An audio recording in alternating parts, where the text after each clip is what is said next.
সে বলতেছে কি জানেন, নবী নবী যেখানে শুয়ে আছেন এটাকে রওজা মুবারক বলা যাবে না, এটাকে নাকি কবর বলতে হবে। হ্যাঁ হ্যাঁ হ্যাঁ, রোহিঙ্গা কয় কি ওইটা কইতাছি আইতাছে। এরপরে বলতেছে নবী নাকি রওজা মুবারকে মরা। তো যেই লোকটা, তার নাম হইল আব্দুর রাজ্জাক বিন ইউসুফ। এই কাজ্জাব এক এক সময় এক একটা ডেলিভারি দেয়, কথা কোন ঠিক না বেটি? এই বেয়াদবে একদিন পরে পরে, আরে যেই বেয়াদব তুই কেমন উম্মত হইছিস, আমার নবীর জাত আর সিফত তোর সিনার মধ্যে ধারণ করতে পারস নাই, তুই আসস শুধুমাত্র নামাজের মধ্যে ইয়ান হাত বান্ধ লাগবো, ইয়ান হাত বান্ধ দিব, এটা করতে হবে, হিটা করতে ফাও সরাই হার হইতে পাবে আর করে দিয়া, তুই এটা কই পাইছ? এই বেটা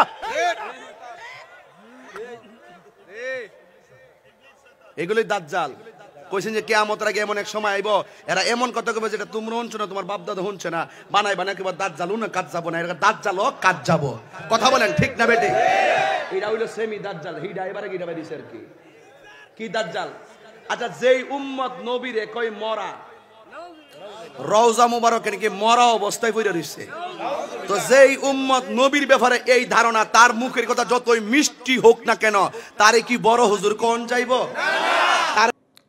কাউন্টার মানে হলো কথার জবাবে কথা, ঠিক না? বাংলাদেশের একজন পরিচিত আলেম, যিনি নিজেকে অত্যন্ত গর্বভরে বলে থাকেন, তার নাম হলো গিয়াসউদ্দিন তাহিরি। তিনি বিভিন্ন সময় বিভিন্ন কথার জন্ম দেন, ঢেলে দেই এখন আর চা খাই না, এখন আমি কফি। তার গর্বের আরেকটা বিষয় আছে, তার ডিজে গান এখন হিন্দুদের বিয়েতেও বাজে। কি যেন নামটা, ওই যে বাজে কি যেন, দয়াল আছে একটা গান আছেন এরকম, পৌঁছে গেছে, কয় যেখানে যায় সেখানে আকাশে বাতাসে ডিজে গান চলে। এইটাকে তিনি গর্বের বিষয় মনে করেন। এগুলো তার ব্যক্তিগত ব্যাপার, আমরা কথা বলতাম না।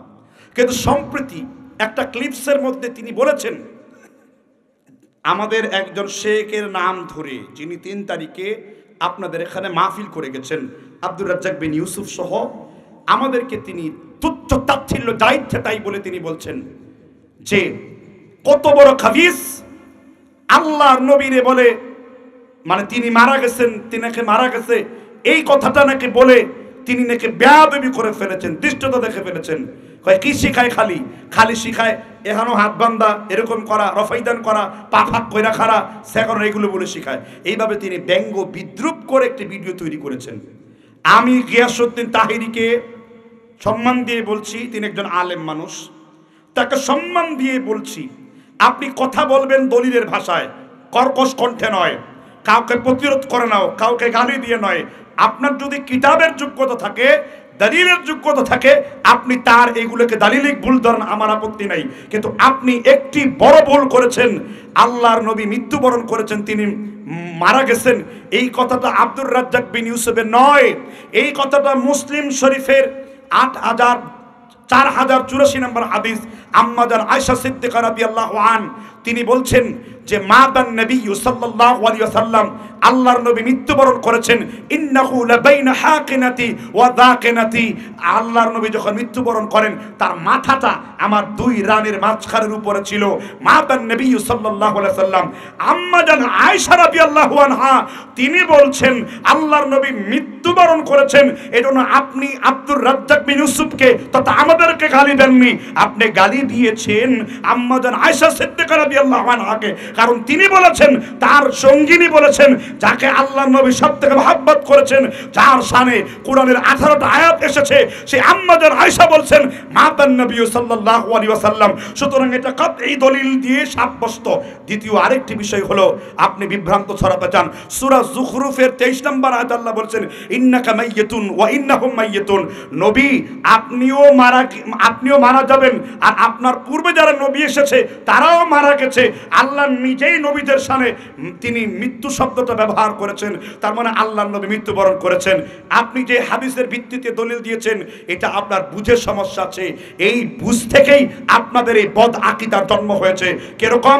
আনাস ইবনে মালিক থেকে ইমামে বাইহাকি তার বিখ্যাত একটি কিতাবের মধ্যে এনেছেন 64-65 পৃষ্ঠার মধ্যে। এছাড়া হাদিসটি ইমাম যাহাবী মাজমাউজ যাওয়ায়েদের মধ্যে এনেছেন 69 থেকে 74 পৃষ্ঠার মধ্যে। ও আনাস ইবনে মালিক রাদিয়াল্লাহু আন, আনাস ইবনে মালিক বলেছেন قال রাসূলুল্লাহ সাল্লাল্লাহু আলাইহি ওয়াসাল্লাম, আল্লাহর নবী সাল্লাল্লাহু আলাইহি ওয়াসাল্লাম বলেছেন আল আম্বিয়াউ আহইয়াউ ফিল কবর, নিঃসন্দেহে আম্বিয়ারা নবীরা কবরের মধ্যে জীবিত আছে। আমি বললি যে এটা আপনার বুঝে সমস্যা আছে। নবীরা যে কবরে জীবিত আছে এটা তো পৃথিবীর কবরের মধ্যে নয়, সেটা বারজাখি জগতের কবরের মধ্যে। বারজাখি জগতে শহীদরাও জীবিত আছে, বারজাখি জগতে আমার দাদা ইন্তেকাল করেছেন তিনিও জীবিত আছে, আপনার দাদা যদি ইন্তেকাল করেন তিনিও জীবিত আছে। এই বারজাখি জগৎকে কেন্দ্র করে আমরাও মনে করি আল্লাহর নবী মৃত্যুর পরে যে বারজাখি জগতে আছে সেখানে তিনি হায়াতুন নবী। তবে আমরা মনে করি দুনিয়ার এই কবরের মধ্যে তার লাশ পচে আছে, তার লাশ কোনোদিন পচন ধরবে না। কারণ আবু দাউদ শরীফের হাদিসে আমরা পেয়েছি যে শহীদ এবং আল্লাহর যত নবী আছেন তাদের শরীরে পচন ধরা আল্লাহ তাআলা মাটির জন্য হারাম করে দিয়েছেন। তাই বারজাখি জগতের কথা বলে দলিল দেওয়া, আপনার সেখান থেকে দলিল নেওয়া, তাও শুধু দলিল নয়, আপনারা আমাদেরকে তাওহীদ শিখাচ্ছেন। আপনি একটু চিন্তা করে বলুন, আল্লাহর নবীর মৃত্যুর পরে আবু বকরের যুগে ভণ্ড নবী দাবি করে অনেক রাষ্ট্রীয় গন্ডগোল দেখা দিল। তখনও সাহাবীরা আল্লাহর নবীর কবরে সমবেত হলো না। ভুল বুঝাবুঝিতে উষ্টি যুদ্ধে দুই পক্ষের মধ্যে আয়েশা রাদিয়াল্লাহু আনহা এবং আলী এবং মুয়াবিয়ার যুদ্ধে অনেক লোক, অনেক সাহাবা ইন্তেকাল করলেন। তখনও বরকতের জন্য, ফয়সালার জন্য আল্লাহর নবীর কবরের কাছে আসলো না। এমনকি তৃতীয় আরেকটি গুরুত্বপূর্ণ বিষয়, হুসাইনকে কারবালার ময়দানে শহীদ করে দেওয়া হলো। তখনও কিন্তু আল্লাহর নবী সাল্লাল্লাহু আলাইহি ওয়াসাল্লামের অনেক সাহাবারা জীবিত ছিল, তবুও ফয়সালা নেওয়ার জন্য আল্লাহর নবীর কবরের কাছে সাহায্য চাইলেন না, আসলেন না। কিন্তু আপনারা আজকে এই উম্মতকে গুমরা করে দেওয়ার জন্য কবরের মধ্যে বাতি ধরিয়েছেন, কবরের মধ্যে আলো ঝলিয়েছেন, কবরের মধ্যে কাওয়ালি গেয়েছেন, কবরের মধ্যে মাজারের প্রতীকে তৈরি করেছেন। আর আমার নবী কথা গিয়াসউদ্দিন তাহিরি আপনি ভালো করে বুঝে থাকবেন। মুসলিম শরীফের 1691 নম্বর হাদিস, আল্লাহর নবী বলছেন ওয়ালা তাসুল্লু ইলাল কুবুর, তোমরা কবরকে সামনে রেখে তোমরা নামাজ পড়ো না। ওয়ালা জাসসাসা, কবরে তোমরা পাকা করো না। আরেক বর্ণনা এসেছে ওয়ালা সুরাজা, কবরের মধ্যে বাতি জ্বালিও না। তাহলে আমরা তো দলিলের ভিত্তিতে এই কথা বলছি, আমরা নবীজির শান এবং মানকে ছোট করার জন্য এই কথা বলিনি। আর দ্বিতীয়, আপনি ব্যঙ্গাত্মক বিদ্রুপের সুরে ভাই আলা সদরিহি, বুকের উপরে হাত বাঁধা, তাহতা সুররা, নাভির নিচে হাত বাঁধা, এটা তো কোনো একটা হাদিস থেকেই এসেছে। কিন্তু আপনি একটি দলিলকে সাব্যস্ত করতে যে আরেকটা হাদিসকে যেই ভাষায় টিটকারি করেছেন, এর মধ্যে ঈমান, আপনি তো আমাদেরকে মুশরিক বলে ফতোয়া দিয়েছেন।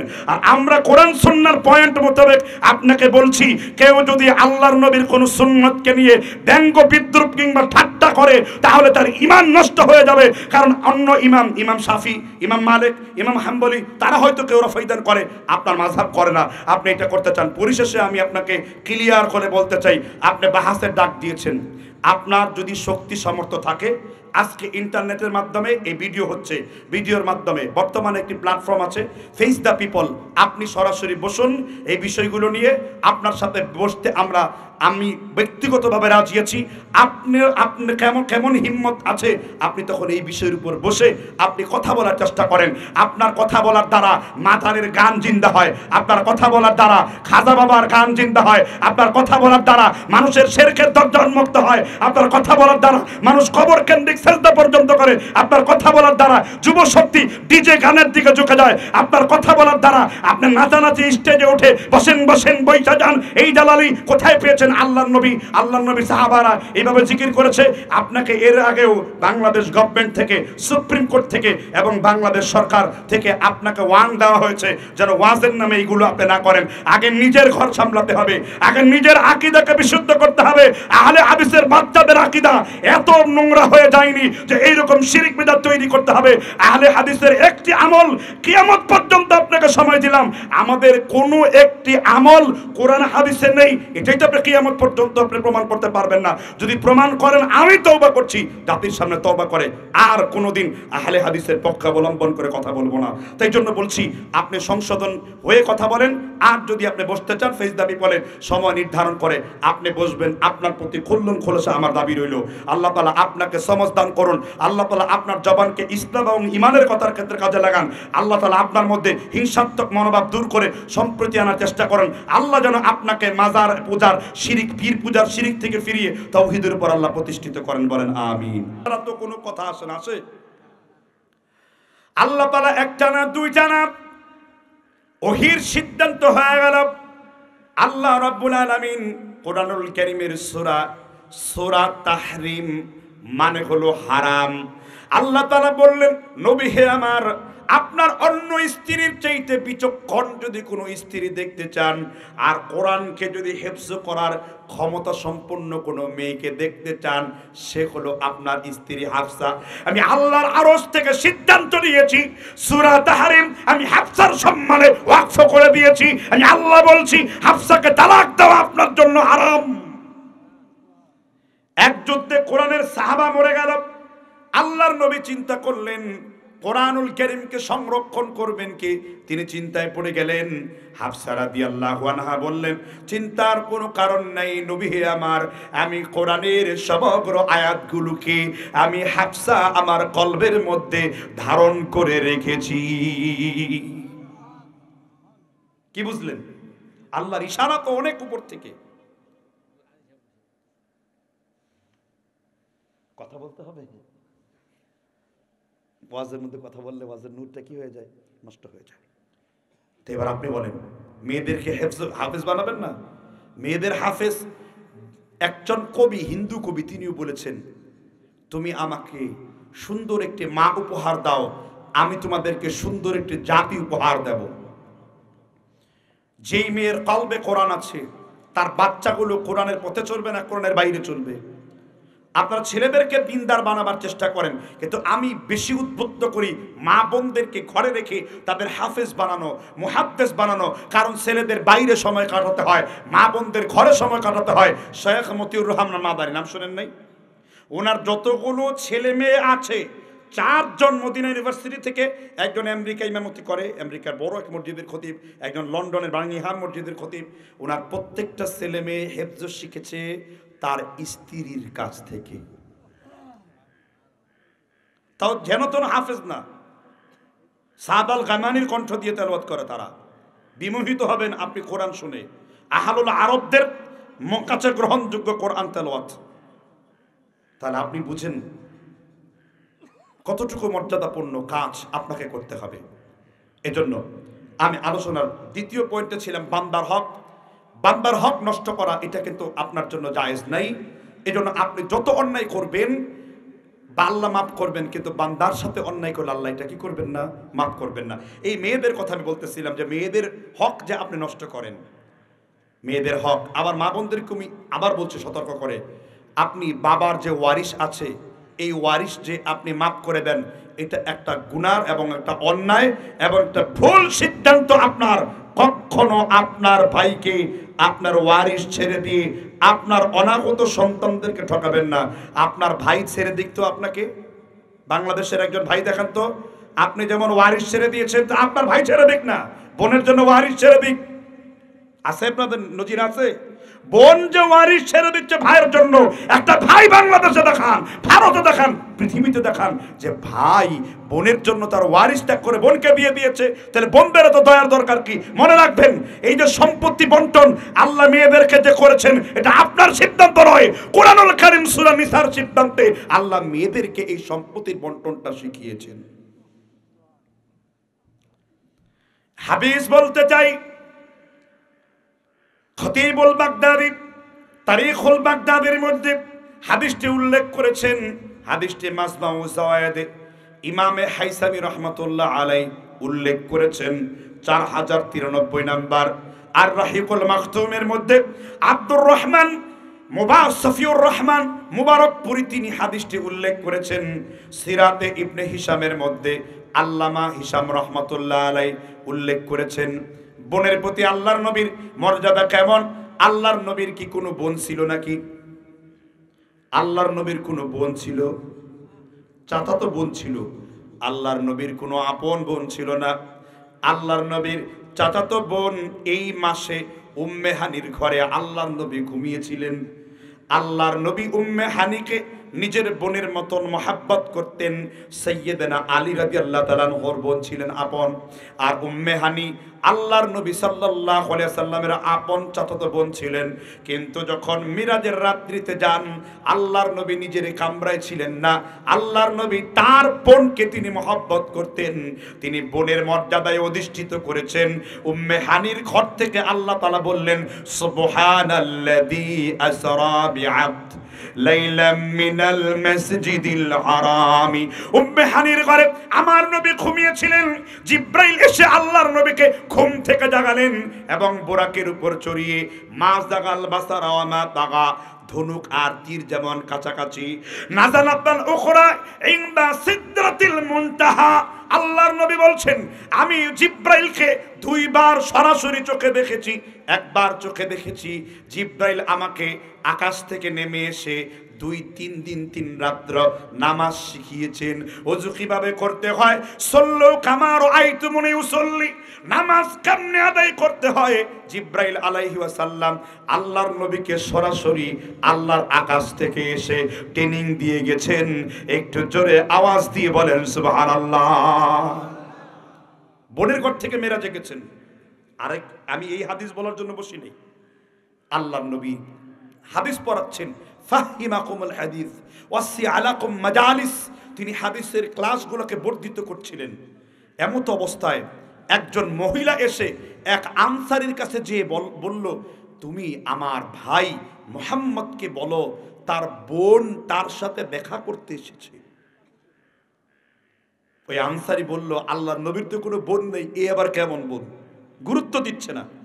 তুমি যে বলো তার বোন এসেছে তার সাথে দেখা করতে, আমি মুহাম্মদের সেই বোন, আমার হাতে মুহাম্মদ চিমটি কেটেছে, কামড় দিয়েছে, সেই কামড়ের দাগ পর্যন্ত আমার হাত দিয়েছে, তুমি এই কথা যে বলো। আল্লাহর নবীর সামনে যখন আনসারী সাহাবা এই কথা ব্যক্ত করলেন, আল্লাহর নবী বললেন, তাড়াতাড়ি নিয়ে আসো। আল্লাহর নবী কুরসির উপরে বসে, একটা তক্তের উপরে বসে সাহাবীদেরকে হাদিস শিক্ষাছিলেন। আল্লাহর নবী চেয়ার থেকে ওই তক থেকে সরে গেলেন। আল্লাহর নবী সাহাবীদের সামনে ওই বোনকে বসালেন, পর্দায় আবৃত বোনকে বললেন, তুমি আমার সেই বোন, তুমি আমার সেই বোন হালিমাতুস সাবিয়ার ঘরে মানুষ হয়েছি, একটা দুগ্ধ তুমি আমার জন্য ছেড়ে দিয়েছো, আমি তোমাকে কোনোদিন ডিস্টার্ব করি নাই, আর তুমিও আমাকে কোনোদিন ডিস্টার্ব করো নাই। আমি তোমার শরীরে চিমটি কেটেছি, আমি তোমার শরীরের মধ্যে অনেক সময় ছোট্টবেলায় বাচ্চা অবস্থায় কামড় দিয়েছি। আল্লাহর নবী বোনের কথা বলে বলে চোখের পানি দরদর করে ফেলে দিয়ে বললেন, আমার বোন, আমার হালিমাতুস সাবিয়ার দুধ বোন, আমি তোমার জন্য বাইতুল মালকে উন্মুক্ত করে দিলাম। পৃথিবীবাসী দেখুক, দুনিয়াবাসী দেখুক, নবী মুহাম্মদ তার দুধ বোনকে কত ভালোবাসি।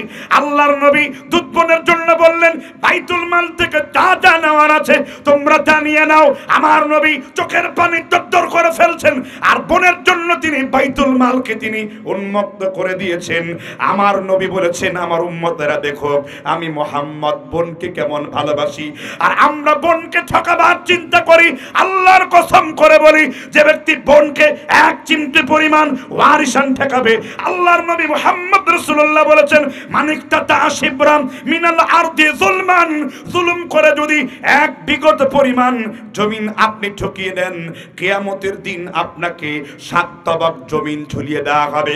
তুমি জানো কি মুসলমান, আল্লাহর নবী তাকিদ দিয়েছেন, তুমি যখন মরে যাবা একটা কাপড় যদি রেখে মরে যায়, আমার নবী বলেছেন ভাই বোন মিলে যদি 10টা ভাগ হয়, ওই 10টা ভাগ সম্পত্তি 10টা টুকরা কাপড় যেন তোমরা সুষম বন্টন করো। যদি তুমি করতে না পারো, বোনকে যদি ঠকিয়ে মরে যাও, আর বোন যদি কষ্ট করে, তার অভিশাপে তুমি শেষ হয়ে যাবা, তোমার কবরটা আগুনের টুকরায় পরিণত হয়ে যাবে। আল্লাহ কিয়ামত পর্যন্ত তোমাকে কোনোদিন ক্ষমা করবেন না, কারণ এই ওয়ারিস, এই সম্পত্তির মালিক তুমি নাও। আল্লাহ তাআলা তোমাকে সামান্য কিছু দুনিয়ার জন্য, সময়ের জন্য তোমাকে দান করেছেন। এই জন্য মিজানের দাড়ি পাল্লায়, এই জন্য আল্লাহর দাড়ি পাল্লায় যখন আপনি দাঁড়িয়ে যাবেন, আপনার বোনকে ওয়ারিস ঠকালে জাহান্নাম নিশ্চিত। আর আপনার বোনের কর্তব্য হলো ভাই যদি ঠকায় তাকে মামলা দিয়ে টেনে হেঁচড়ে জেলখানার মধ্যে বন্দী করা। আর আপনার বোন যদি প্রতিবাদ করতে মারা যায় তাহলে সে শহীদের দরজা লাভ করবে, বিনা হিসেবে জান্নাতের মধ্যে ঢুকবে। কারণ রাসূলুল্লাহ বলেছেন সম্পত্তি নিয়ে যে লড়াই করে শহীদ হয় সে প্রকৃত শহীদ, মানে সে শহীদ হয়ে আল্লাহর সাথে মিলিত হয়।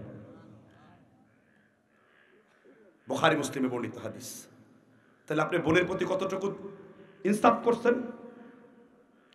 দাফন করার পূর্বে, বাপ মরে গেছে, দাফন করার পূর্বেই ওয়ারিশ নিশ্চিত করতে হবে ভাই কতটুকু পাবে, বোন কতটুকু পাবে। মনে রাখবেন সম্পত্তি বন্টন না হওয়া পর্যন্ত দাফন দেওয়া জায়েজ নয় আপনার জন্য।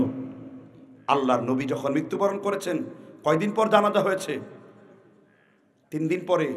কারণ তার খেলাফত, তার জায়গায় কে ওয়ারিশ হবে? সবাই মিলে ওমরকে ধরলেন, ওসমানকে ধরলেন, শেষে ধরলেন কাকে? সাইয়্যিদানা আবী বকর রাদিয়াল্লাহু আনহু। কারণ রাসূল সাল্লাল্লাহু আলাইহি সাল্লাম যে বৈঠকে বলেছেন আলাইকুম বিসুন্নতি ওয়া সুন্নতি খুলাফায়ে রাশিদিন মাহদিয়িন তামাসসাকু বিহা ওয়া আদ্দু আলাইহা বিন্নাওয়াজিস। আমার সুন্নতকে আঁকড়ে ধরো, খলিফায়ে রাশিদিনের সুন্নতকে আঁকড়ে ধরো। প্রথম দেখালেন আবু বকর, দ্বিতীয় দেখালেন ওমর, তৃতীয় ওসমান, চতুর্থ ইবনে মাজার হাদিস, মিশকাতুল মাসাবিহ, কিতাবুল ইতিসাম, 1702 নম্বর হাদিস। আলবানী উক্ত হাদিসকে সহিহ বলে আখ্যায়িত করেছেন। তাহলে বোনের হক তো গেল, মিটাতে পারবেন না ইনশাআল্লাহ। এখন যে ভাইরা এই কাম করে মরে গেছে ওই ভাইয়ের ছেলেদের উপর ফরজ হলো তার বাবার পক্ষ থেকে ন্যায় বিচার করতে। যদি তোমার বাবাকে সাপের হাত থেকে বাঁচাতে চাও, যদি তোমার বাবাকে ফেরেশতার মুকুট ডান্ডার বাড়ি থেকে বাঁচাতে চাও, যদি তোমার বাবাকে জাহান্নামের গর্ত থেকে যদি মুক্ত করতে চাও, তাহলে তুমি এই কাজটি করো, না হলে তোমার বাবার কবরে আগুন ধরিয়ে দেওয়া হচ্ছে, নিশ্চিত হচ্ছে। তবে হ্যাঁ, বোন যদি ক্ষমা করে দেয় সেটা ভিন্ন কথা, সেটা ভিন্ন কথা। অন্তত হকের ক্ষেত্রে কোনো রকমের বালখিল্যতা, কৃপণতা করা শরীয়ত আপনাকে অনুমতি দেয়নি, ঠিক না ভাই? ঠিক। এবার দ্বিতীয় আরেকটা হক নিয়ে কথা বলবো। আপনারা খুব বিরক্ত হচ্ছেন? মাঝে মাঝে শয়তানের কুতকুতানিতে, শয়তানে কুতকুতি দেয়, কুতকুতি দেয় না, বুঝেন নাই? আল্লাহ বলছেন ওয়ামাইয়া আশুরু আন যিকরি ফাহুয়া লাহু করিন। যে ব্যক্তি আল্লাহর কোরআন থেকে গাফেল হয় শয়তান তার কুতকুতি দেয়। সূরা যুখরুফ 26 নম্বর আয়াত। শয়তান কি দেয়? কুতকুতি দেয়। কুতকুতি মানে সুরসুরি দেয়। কারণ হক কথা শুনলে তো আপনি শয়তানের পথ থেকে আসবেন না। আল্লাহর নবী একদিন মাগরিবি মিশকাতের সরার মধ্যে এসেছে, আবু দাউদের সরা আউনুল মাহমুদের মধ্যে এসেছে হাদিসটি। আল্লাহর নবী একদিন বৈঠক দিচ্ছিলেন আর হাসছিলেন। সাহাবারা বললেন ইয়া রাসূলুল্লাহ আপনি হাসতেছেন কেন? বলল ইবলিস শয়তান সমুদ্রে আজকে বৈঠক করেছে। তখন বিভিন্ন ফিরিস্তি পাঠ করলো, বলল একজন লোক নামাজ পড়তে চেয়েছিল, তাকে ধোকায় ফেলে দিয়েছি, সে নামাজ পড়েনি। ইবলিস খুশি করতে পারলো না। তখন বলল আহলাকুনি ইস্তেগফার, আরে এই লোক তো তওবা করার দ্বারা, ইস্তেগফার করার দ্বারা মাপ পেয়ে যাবে। তখন এক দুর্বল প্রকৃতির শয়তান বলল আমি তেমন কিছু করতে পারিনি, আমি ইবাদতের ফাঁকে ফাঁকে আমি শয়তানের তৈরি করা কিছু বেদাতি ইবাদত তৈরি করেছি। মানুষ এটা চিরজীবন পালন করে, কিন্তু করে ঠিকই, কোনো সওয়াব হয় না। কিন্তু মানুষ মনে করে ওয়াহুম ইয়াহসাবুনা আন্নাকুম ইহসিনুনা সুনআ, অনেক বড় ইবাদত করে ফেলেছি। যেমন উদাহরণ দেব, কেউ শবে বরাতের রুটি হালুয়া রান্না করে বলে নাকি আল্লাহ তাআলা সারা রাত জেগে পুরুষের জন্য শবে বরাতের রুটি হালুয়া তৈরি করেছি, রব্বুল আলামিন আমার তুমি ক্ষমা করে দাও। কারণ এই কাজটা করে এই মহিলা সওয়াবের আশায়, কিন্তু কাজটা হয়ে যায় কি শয়তান। আহলা কুনি ইস্তেগফার, তুমি অন্য আমল করে শয়তানের ইস্তেগফার দিয়ে হালাক করে দিতে পারো। রাসূল বলেছেন তোমরা বেশি বেশি লা হাওলা ওয়ালা কুওয়াতা ইল্লা বিল্লাহ এই কালেমাটি পড়ো, কারণ এটা শয়তানকে মাছির চাইতে ছোট বানায়া দেয়। এটা কখন করবেন? যখন ঘর থেকে আপনি বের হবেন, প্রথমে বলবেন বিসমিল্লাহ, এরপরে কি বলবেন? তারপরে কি? লা হাওলা ওয়ালা কুওয়াতা ইল্লা বিল্লাহ। শয়তান মাছির চাইতে ছোট হয়ে যাবে। সুবহানাল্লাহ বলবেন না? তাহলে আপনি এই কাজগুলো করবেন না। কোরআন হাদিসের মজলিস বসেছে, যতক্ষণ আলোচনা হয় আদব নিয়ে বসুন। সবার ভাগ্যে কোরআন হাদিস আলোচনা হয় না। আর আপনি এমন একজন ব্যক্তিকে দাওয়াত দিয়ে নিয়ে এসেছেন, সে কোরআন হাদিসের বাইরে ওয়াজ করতে পারে না। এটা আমার দুর্বলতা। আমি আপনাদেরকে সব শোনাতে পারবো, তবে মিথ্যা ইতিহাস, কিচ্ছা কাহিনী ইত্যাদি, ধর্মের নামে ফাঁকিবাজি, শয়তানি ধোত্রামি, এগুলো আপনার সাথে করতে পারবো না। কারণ আহলে হাদিসের বাচ্চারা এই জমিনে ধর্মের নামে ফাঁকি দেওয়ার জন্য জন্মায় নেই। তাদের জন্ম হয়েছে একটি কারণে, পৃথিবীতে যখন শিরক থাকবে, শিরকের বিরুদ্ধে তাদের আন্দোলন থাকবে। যেখানে বিদআত থাকবে, বিদআতের বিরুদ্ধে আন্দোলন হবে। যেখানে জাল হাদিস থাকবে, জাল হাদিসকে চিহ্নিত করে রাসূলুল্লাহর হাদিস তাদের ঘর পর্যন্ত পৌঁছে দেবে। এই জন্য আজ এমন আওয়াজ পৃথিবীতে এসেছে, আর 20 বছর পরে তোমাদেরকে টর্চ লাইট দিয়ে খুঁজে পাওয়া যাবে না। কারণ বাংলার জমিন হবে কোরআন হাদিসের জমিন, বাংলার ভূমি হবে কোরআন হাদিসের উর্বর ভূমি। আর এই বিজয়কে কেউ আর ফুঁক দিয়ে নিভাতে পারবে না। ঠিক কিনা বলেন?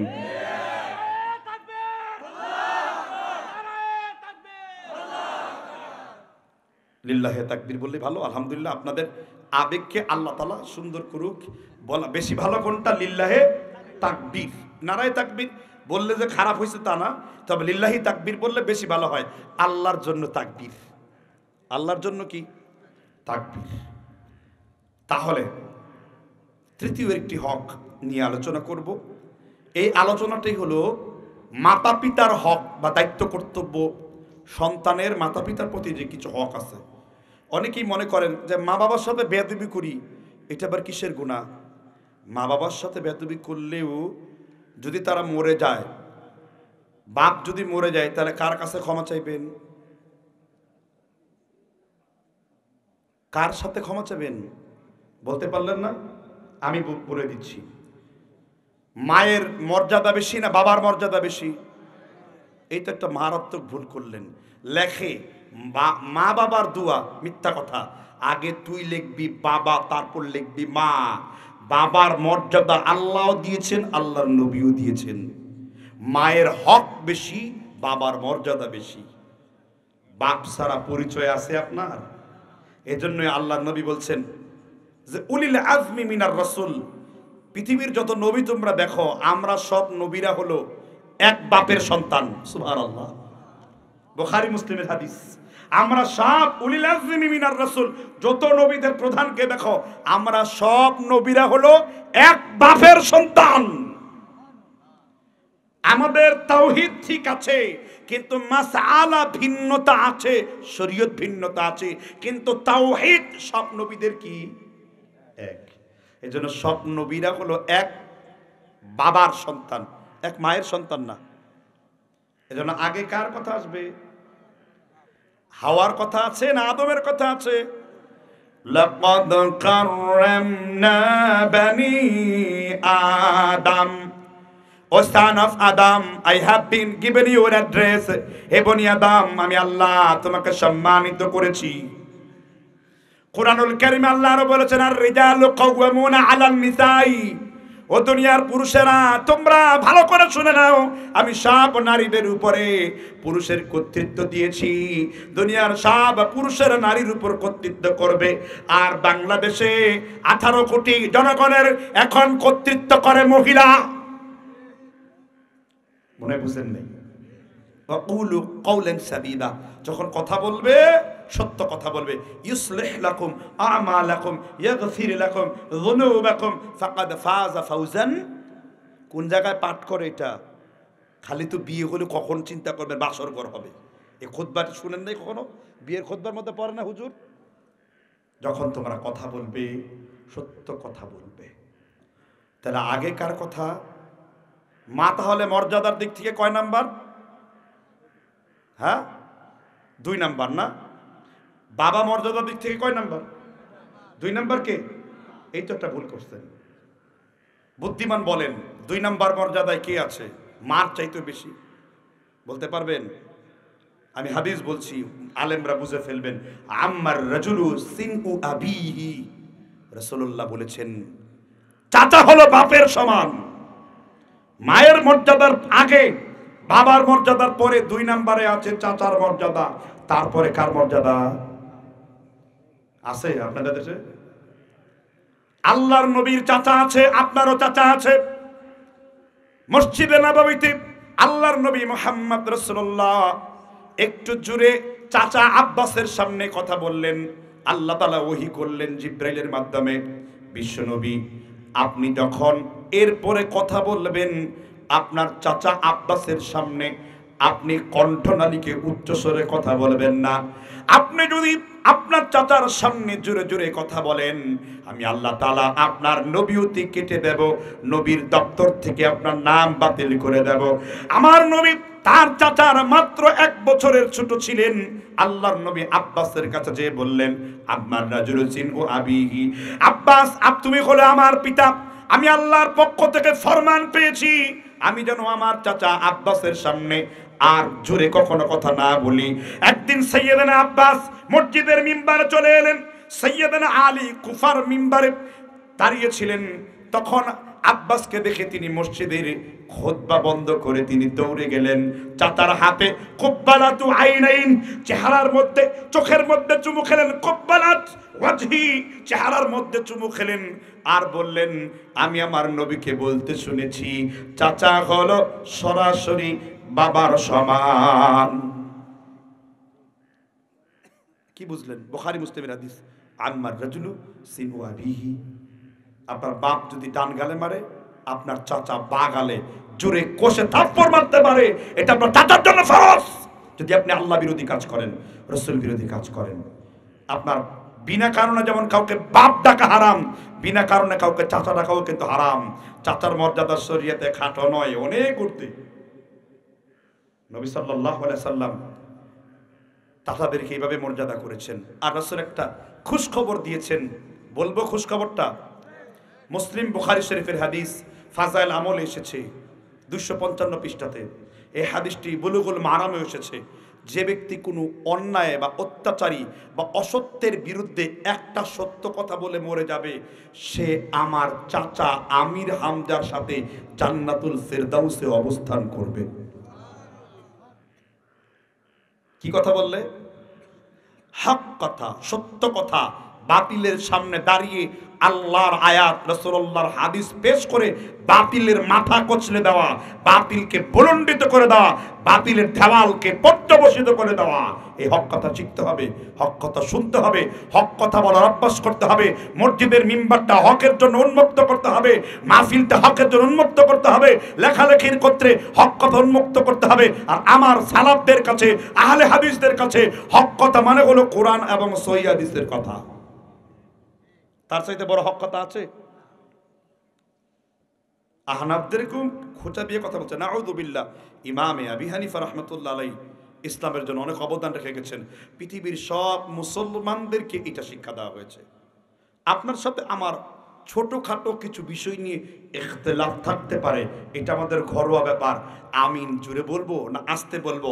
রাফা বিহা সাউতাহু না খাফাদা বিহা সাউতাহু, আলা সাদরিহি না তাহতা সুররা, রাফাইদান করব না সারবো, সামানিয়া রাকাআ না ইম্মা 20 রাকাআ, 8 রাকাত পড়বো না 20 রাকাত পড়বো, এগুলো তো ইখতিলাফি ব্যাপার, মুস্তাহাব্বান উত্তমের ব্যাপার। তবে তাওহীদের ক্ষেত্রে, আকীদার ক্ষেত্রে, বিদআতের ক্ষেত্রে, সুন্নতের ক্ষেত্রে, ইসলামের মূল ইস্যুর ক্ষেত্রে আপনি আমার ভাই, ইসলামের পক্ষে একসাথে মিলে কথা বলবো, ইসলামের বিপক্ষে একসাথে মিলে আওয়াজ তুলবো।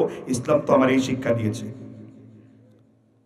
আর বাকি দ্বন্দ্বগুলো ইলমের মাধ্যমে মোকাবেলা করব। ওয়াল্লাযীনা ইয়াতাআহাদুনা মাযাহিবার রাসূল, রাসূলের মত দিয়ে যাচাই করব কার মতটা সত্যের কাছাকাছি আর অধিকতর উত্তম, অধিকতর ভালো, সেটা দলিল আদিল্লা দিয়ে আমরা করব। এটা হলো সালাফদের, প্রকৃত সালাফদের মন মানসিকতা। আর এটাই নীতি, নাকি এই নীতির বাইরে অন্য নীতি আছে? ওয়ালা তাস্তাউল হাসানা ওয়ালা সাইয়্যা। তাহলে পিতামাতার খেদমত নিয়ে কথা বলছিলাম। মার পাটাকে আপনারা কেমন মনে করেন? আচ্ছা, আপনারা কখনো গুপ্তধন পাইছেন? গুপ্তধন যেমন শোনেন না, টক্কর সাপ বিক্রি হয়। আবার শোনেন মাটির নিচ থেকে কি পাওয়া যায়? পিলার মূর্তি পাওয়া যায়, হাজার হাজার কোটি টাকা দাম। এটার নাম কি? গুপ্তধন। আজকে আপনাকে আমি একটা গুপ্তধনের ব্যাগ খুলে দেব, যেই গুপ্তধন পাইলে আর কোনোদিন গরিব থাকবেন না। খুলবো সেই গুপ্তধনটা। সেই গুপ্তধনটা হলো আপনার বাবা আর মার পা। সুবহানাল্লাহ। তাই বলেন কি? আমি বলিনি, রিয়াদুস সালিহিন হাদিস এসেছে, 1415 নাম্বার আবি উমামা রাদিয়াল্লাহু আন তিনি বর্ণনা করেছেন আল্লাহর নবী মুহাম্মদ রাসূলুল্লাহ বলেছেন, কেউ যদি খিদমতে ওয়ালিদাইন পিতামাতার খিদমত করে মিন কুল্লি দিকিন আল্লাহ মনের সংকীর্ণতা দূর করে দেন, ওয়া মিন কুল্লি হাম্মিন মনের যত চিন্তা আছে সব চিন্তা দূর করে দেন, রাজাকা হাইসু লা ইয়াহতাসিব এমন এমন অকল্পনীয় জায়গা থেকে পিতামাতার খিদমত করলে পরে রিজিক দেন যা তুমি কোনোদিন কল্পনাও করতে পারো নাই, বিগয়রে হিসাব হিসাব ছাড়া কোনো পরিমাণ ছাড়াই অগণিত দেন। যে যত বেশি মহাব্বত করে যত বেশি ভালোবেসে পিতামাতাকে খেদমত করবে তার আয় উন্নতি বরকতি তত আল্লাহ বাড়িয়ে দেন। সেই গুপ্তধন আছে যার আছে, গুপ্তধন নেওয়ার চেষ্টা করেন। তার রিজিকের পেরেশানি আছে, পেরেশানি দূর করেন। ইন্নাল জান্নাতা ইনদা রিজলাইহা, কারণ পিতামাতার পায়ের নিচে সরাসরি জান্নাতুল ফেরদৌস। এর মানে এই না এখন দা কোদাল নিয়ে খুঁড়তে শুরু করলেন 10 তালা যে জান্নাত তো এখানে যাব। এর মানে এটা আল্লাহর নবী মর্যাদা দিয়েছেন রিদা লিল্লাহি ওয়া ফি রিদাল ওয়ালিদি ওয়া সুখতিল্লাহি ওয়া ফি সুখতিল ওয়ালিদি। পিতামাতা খুশি তো আল্লাহ খুশি, পিতামাতা নারাজ তো আল্লাহ নারাজ। দেখেন পিতার কি ক্ষমতা। পিতা যদি বলে শরীয়ত সম্মত কারণে আপনার বউ হয়তো তাকে খেতে দেয় না, কাপড় পরতে দেয় না, আপনার বউ হয়তো বেপরদায় চলে, আপনার বাবা সিদ্ধান্ত নিয়েছে যে এই ঘরের চৌকাঠটা পরিবর্তন করো, মানে এই বউটাকে তালাক দিয়ে বদল করে আরেকটা বউ ঘরে নিয়ে আসো, আপনার জন্য তখন বিনা শর্তে ফরজ হয়ে যায় আপনার স্ত্রীকে কি দিয়ে দেওয়া। দলিল লাগবে না, প্রমাণ লাগবে না এই কথার। ওমর ইবনুল খাত্তাব রাদিয়াল্লাহু আনহু ছোট সাহাবা না বড় সাহাবা? আল্লাহর নবী বলছেন আসাদুকুম ফি আমরিল্লাহি আমার উম্মতের মধ্যে সব থেকে কঠিন কাফিরদের বিরুদ্ধে বর্জ্য কঠিন যে সাহাবাকে দেখো তিনি হলেন আমার সাহাবা ওমর ইবনুল খাত্তাব রাদিয়াল্লাহু আনহু।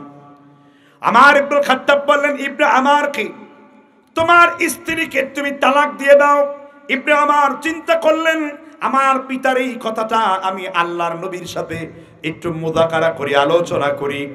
বললেন ইবনে আমার আল্লাহর নবীর সাথে, হে আল্লাহর নবী আমার পিতা সিদ্ধান্ত নিয়েছেন আমার ঘরের এই স্ত্রীকে পরিবর্তন করার জন্য আমি কি করব। আল্লাহর নবী বললেন আনতা ওয়া মালুকা ওয়া ওয়ালাদাক, তুমি তোমার সম্পত্তি আর তোমার সন্তান সন্ততি কোনোটাই তোমার নয়, সব হলো তোমার পিতার। কারণ তোমার জান্নাতের 2টা দরজা, ইবনে আমার বাপ হলো 2টা দরজা, হলো 2টা লি জান্নাতে বাবুন, জান্নাতের 2টা দরজা আছে, বাবু আবুহা বাবু উম্মুহা। একটা দরজা হলো আব্বা আর একটা দরজা হলো আম্মা। এখন ইবনে আমার সিদ্ধান্ত নাও জান্নাতের কোন দরজা দিয়ে ঢুকতে চাও। তার মানে তোমার পিতা ওমর যেটা সিদ্ধান্ত দিয়েছে আমি রাসূলুল্লাহ ওই সিদ্ধান্ত দিয়ে দিলাম। মুসান্নাফে আব্দুর রাজ্জাকের হাদিস 2856 নম্বরে। কি বুঝলেন? পিতাকে এত ক্ষমতা দেওয়া হয়েছে। আরবের লোকেরা দাদাকে বাবা বলে সম্বোধন করে। দাদাকে কি বলে সম্বোধন করে?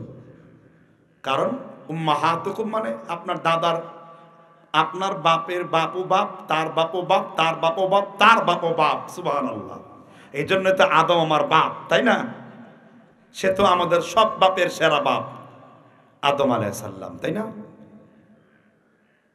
আল্লাহ তাআলা আমাদেরকে বুঝবার তৌফিক দান করুন। একজন লোক হুযায়ফা রাদিয়াল্লাহু আনহু, তার নাম কি?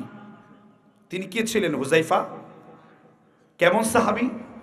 ওনার লাকব হলো হুযায়ফা ইয়ামানি, উনি ইয়েমেনের সাহাবা। বুখারীতে ফিতনার অধ্যায় হাদিস, সবাই খালি কল্যাণের কথা জিজ্ঞায় আর হুযায়ফা খালি অকল্যাণের কথা জিজ্ঞাসা করে। সাহাবারা বললেন আপনি খালি অকল্যাণের কথা জিজ্ঞাসা করেন কেন? কয় আমি যদি অকল্যাণ থেকে বেঁচে থাকি কল্যাণটা আমার জন্য সহজ হবে। তিনি বলছেন কুল্লু ইবাদাতিন লাম ইয়াতাআব্বাহা আসহাবু রাসূলুল্লাহ সাল্লাল্লাহু আলাইহি ওয়াসাল্লাম মাকালান ফাত্তাকুল্লাহ ইয়া মা'শারাল মুসলিমিন ওয়াখুদুত তারিকা মান কানা ক্বাবলাকুম। ইত্তেবায়ে সুন্নাহ এবং কিতাবুস সুন্নাহর মধ্যে ইমামে আব্দুল্লাহ ইবনে হাম্বল, ইমাম হাম্বলের ছেলে, এই হাদিসটি আসার হিসেবে তার কিতাবে সংরক্ষণ করেছেন। তোমরা প্রত্যেকটা ইবাদত করো সাহাবীদের মতন, প্রত্যেকটা আমল করো সাহাবীদের মতন। সাহাবীদের মতো আমল করলে তোমার জান্নাতুল ফেরদাউস। সাবিকুনাল আউয়ালুন মিনাল মুহাজিরিন ওয়াল আনসার, পূর্ববর্তী সাহাবীরাই অগ্রবর্তী, আর তাদেরকে যারা অনুসরণ করেছে, নবী তুমি আমি আল্লাহর পক্ষ থেকে তাদের ঘোষণা দাও তারা জান্নাতুল ফেরদাউসের অধিকারী। সূরা তাওবা আয়াত নাম্বার 100। ঠিক আছে হুজুর? হুযায়ফা দেখলেন একটা লোক তার মাকে কান্দে চড়ায়া কবিতা পাঠ করতেছে। কি পাঠ করতেছে? শায়ের। আমি আমার মায়ের